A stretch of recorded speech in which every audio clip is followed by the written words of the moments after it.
So next one వచ్చేసి మనకి Vikarabad district come mandal అండి. సో వికారాబాద్ లో చూసుకుంటే మనకి దాదాపుగా ఈ 4-5 గ్రామాలు అయితే మనకి ట్రిపుల్ ఆర్ కి అడ్జసెంట్ గా వెళ్తున్నాయి.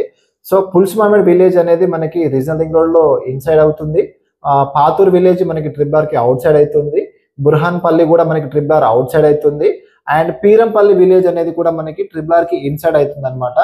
సో మనకి ఇక్కడికి వచ్చేసరికి ఏదైతే నేషనల్ హైవే 163 అప్ప జంక్షన్ నుండి మనకి మన్నెగూడ బీజాపూర్ హైవే ఉందో ఈ హైవేకి ఇక్కడ టచ్ అవుతుందండి. మనకి మన్నెగూడ జంక్షన్ అనమాట. మన్నెగూడ అనేది మనకి ఇన్సైడ్ అవుతుంది అనమాట. సో ఇక్కడ మనకి ట్రిపుల్ ఆర్ కి సంబంధించిన ఎగ్జిట్ అండ్ ఎంట్రీ అనేది ఇక్కడ చాలా పెద్ద ఎత్తున రాబోతుంది అనమాట. సో మనకి వికారాబాద్ కి చాలా అడ్జసెంట్ గా ఈ ట్రిపుల్ ఆర్ అనేది వెళ్తుంది అనమాట.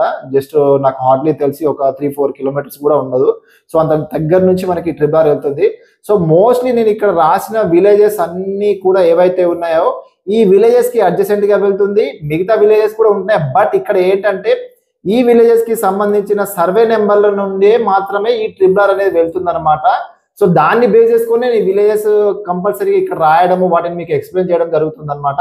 సో ఈ విలేజెస్ కి సంబంధించింది నేను నెక్స్ట్ వీడియోలో ఈ విలేజెస్ కమ్ సర్వే నెంబర్ ఏ సర్వే నెంబర్ వెళ్తుంది అనేది కూడా నేను నెక్స్ట్ వీడియోలో ఎక్స్ప్లెయిన్ చేయబోతున్నాను.